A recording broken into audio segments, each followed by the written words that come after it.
Okay, let's move on. Jalin Turner versus Mateusz Gamrot at 155 pounds. In my opinion, this is the most intriguing matchup on the entire card. Turner's a pretty big underdog going into this matchup. I think he was around plus 190. I could be off last time I looked. And man, Mateusz Gamrot is a high-level grappler, and you got to see that in the fight against Arman Tsarukyan. You got to see that in the fight against Beneil Dariush. I mean, granted, Dariush came out on the other end of those transitions, but there were some high-level grappling exchanges going on there, right? So Gamrot obviously has the wrestling advantage, and I think that's why he's a favorite coming into this fight. Also, a little bit more experience against high-level competition. You know, I know we've seen Turner knock out Rydell, but that's still not quite on the level of Dariush or even, maybe not even Tsarukyan, you know?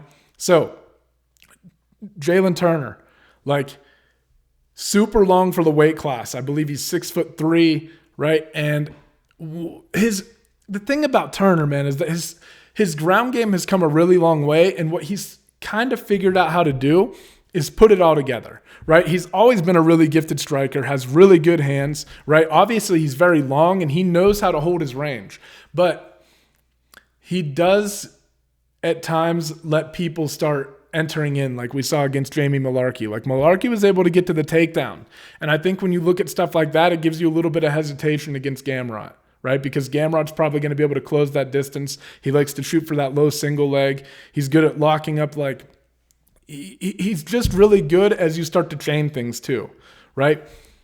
For Turner, I think it's very important for him to establish the jab. His right hand is fucking sharp. It's like a fucking piston, and it's right down the pipe, right? He has a lot of power behind it. But if he can get his jab going, it'll open up that right hand.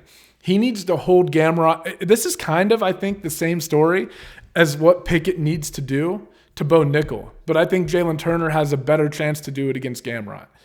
Jalin Turner needs to hold the range and establish it.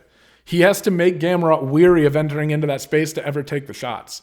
The problem with Gamrot is that he will like enter and shoot from kind of far away, like I said, because he likes snatching up low singles and then chaining things from there. So Turner has to be ready to defend things like that.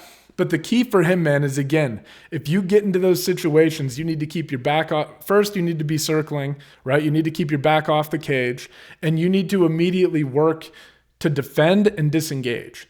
And one of the things that we've seen, like I was kind of alluding to earlier and got off track, Turner has improved his ground game a lot, but he's learned to like set everything up together and do it with his hands first. So when he choked out Rydell, yeah, he hit him with a guillotine, but he hurt him on the feet first, and then immediately got his ground game going. And we've seen other examples of that in his fights lately, right? I think he's on a 5-fight winning streak right now. Let me double check. I have his thing pulled up. Yeah, 5-fight win streak right now. All of them finishes. None of his last 5 fights have gotten out of the second round. And his last loss was to Matt Frivola, and his other loss in the UFC was to Vicente Luque in his UFC debut. I mean, come on. That was at 172. He's looked fucking amazing ever since dropping down to 155. He's finishing guys. He's super dangerous. He's got a really long frame. I think that it's worth throwing some money on Jalin Turner this weekend, and I could see this being one of those fights where you expect the wrestler to win, but because Turner's striking is so sharp, and because Gamrot does hang out like kind of on the outside before he works his way in a lot and he uses a lot of movement, I could see Turner stinging him and being able to read him coming in and be able to sting him a little bit further away than Gamrot's used to feeling in a lot of his previous fights. I mean, think about the size of his previous opponents, right? Like Beneil Dariush, and think about, fucking Tsarukyan.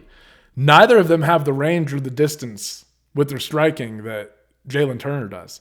And I think Jalin Turner is going to be able to hit Gamrot. And I think, again, when you can start, I think his odds of doing it, like I said, are much better than like Jamie Pickett's. And I think if you can start stinging a guy, here's the thing about Turner too, because his strikes are so efficient and because he does they're powerful. They hurt guys, right?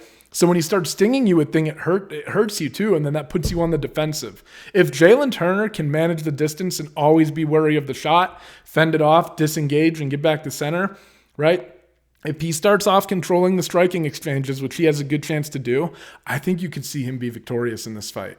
I think his striking is sharp enough that he could put Gamrot away, right? I think Jalin Turner wins this fight, man.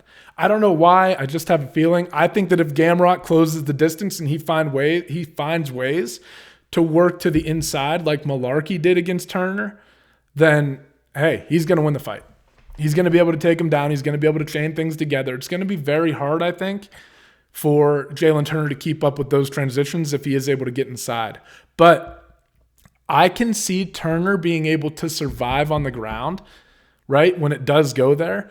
And you always reset on the feet. I just think there's a chance that Turner establishes his range, hits Gamrot with some things that hurt him and fuck with the timing on his takedown entries.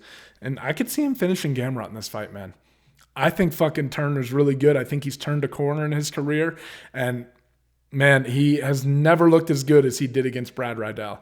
So, fuck. I got Jalin Turner in this fight, believe it or not, as the underdog. I think he could go out and win this fight.